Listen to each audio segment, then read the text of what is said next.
So, Senator Ososi just come in behind Senator Ombua. So, one more. Nabi Nambwera. Thank you, Nabi. I remember you yesterday when you stood on a point of order. Yeah, thank you. I'm therefore going to read the resolutions of the Azimio la Umoja One Kenya Coalition Party Parliamentary Group meeting, which was held yesterday and today, comes to an end, 16th and 17th of September 2022. The Azimio la Umoja One Kenya Coalition Party has successfully concluded a two-day parliamentary group meeting in Machakos County. In the meeting, the parliamentary group took stock of the state of the nation and developed its plan for the 13th Parliament.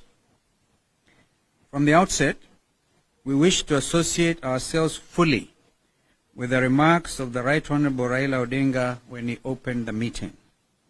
The Right Honorable Odinga's speech has brought to the fore very pertinent issues that should form the basis of serious national discourse going forward.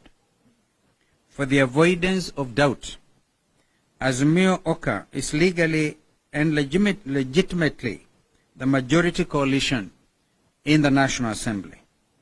This is not a matter for determination by any individual or office. It is simple arithmetic.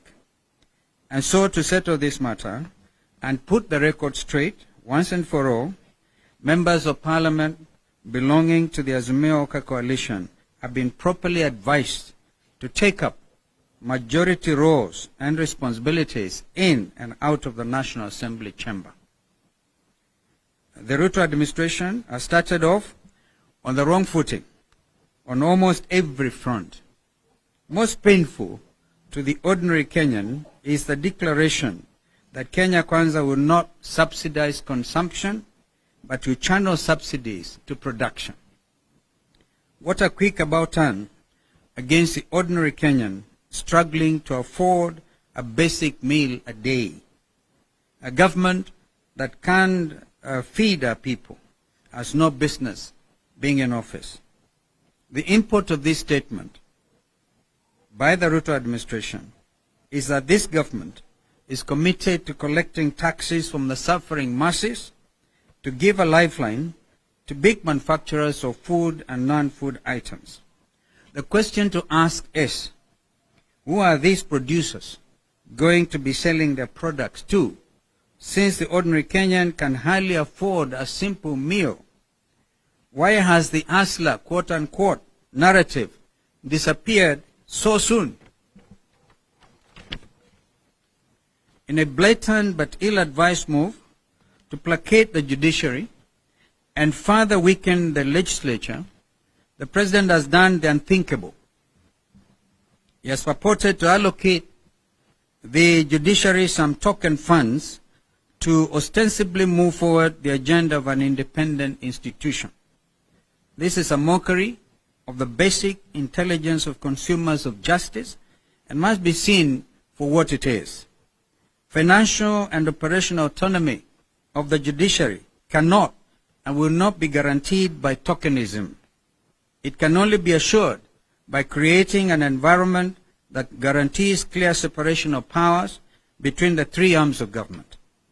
And whereas funds are necessary for effective dispensation of justice, it is not the business of a president acting in isolation to allocate funds to the judiciary. Appropriation of funds to public institutions is a constitutional mandate of Parliament. The President must tame his appetite for throwing money at institutions to buy friendship. He must keep up the judiciary and let the legislature do its work. As part of the Ruto administration's vindictive agenda, plans have already been initiated to hound out of office the 4 IEBC commissioners, namely Juliana Cherera, Francis Wanderi, Irene Masit, and Justice Nyang'aya, plus the Deputy CEO, very hard-working Madam Ruth Kulundu, for refusing to toe the line. We totally condemn this brazen act of witch hunt and demand that the President and his agents leave those officers alone. On our part, we commit to do whatever it takes to protect those officers from any attempts to infringe their basic rights. We have noted several cases of disproportionate allocation of nomination slots for MCAs to political parties across the country. For instance, in Tana River County, Ford Kenya won one MCA seat and was allocated one nomination slot. In the same county, Wiper Democratic Movement won 2 MCA slots but was not allocated any nomination slot. Similar cases clearly. Sorry. Okay. Yeah. Okay. Yeah. We can actually take a seat. Eh? Yeah. So, let our brother take a seat. He's been repudiated. Very well. I will repeat. We have noted several cases of disproportionate allocation of nomination slots for MCAs to political parties across the country.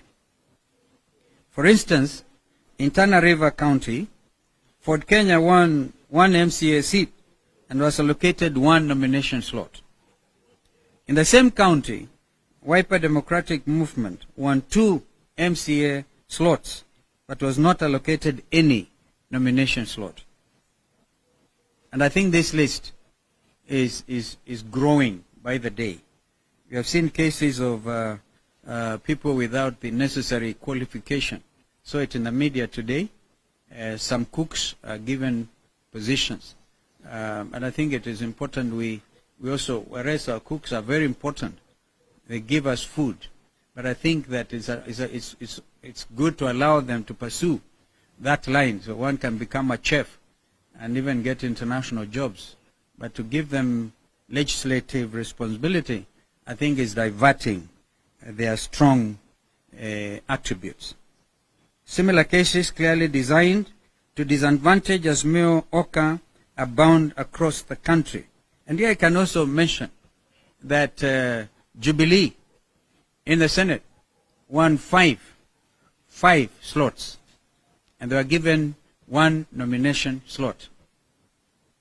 And if you are to round up a 0.7, I'm told they are taking this matter elsewhere in court, which is appropriate.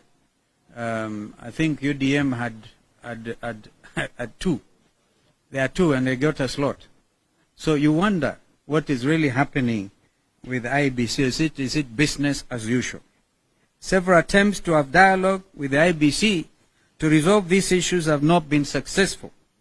We demand that the IBC moves with speed to correct those anomalies, failure to which we shall be forced to take our own action to have the situation remedied.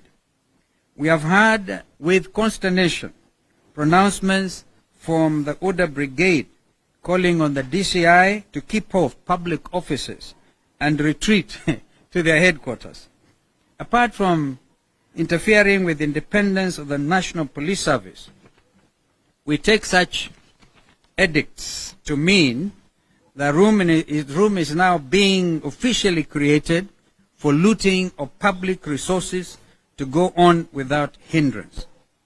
We demand the immediate retraction of those backward orders and reiterate our resolve to defend the independence of the police and all other independent institutions. We have also noted with concern the return of roadside declarations as official channel of espousing government policy. This is happening even before a cabinet that meets the dictates of the Constitution is in place. This should worry every well-meaning Kenyan. Finally, let it be known to all and sundry, the leaders in Azimio Oka are not interested in any jobs whatsoever from the executive. We already have a lot of work to do, as we have demonstrated even this afternoon, keeping the executive under check. And truth be told, The insinuation from a section of Kenya Kwanza leadership that legislators allied to them are in government any more than those allied to Azimio Oka is a demonstration of lack of understanding of the basic principles of Constitution 2010 on their part. The legislature is an arm of government, and all legislators have a constitutional mandate to oversight the executive arm of government. In conclusion, we now have the pleasure to unveil the leaders of Azimio la Umoja One Kenya Coalition Party in the 13th Parliament. At the level of the National Assembly, we announce the leader of majority as Honorable Opio Wandai. We announce Deputy Leader of Majority, Honorable Robert Mbui. The Chief Whip, Honorable Junet Mohamed. Deputy Chief Minority Whip, Honorable Sabina Chege.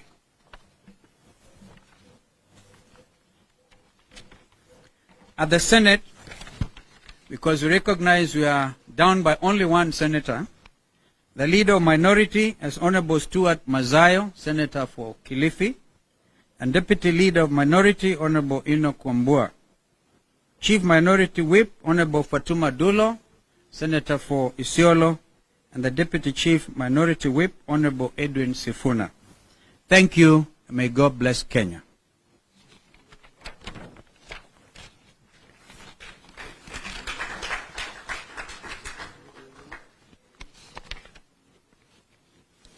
Actually, ni hayo tu.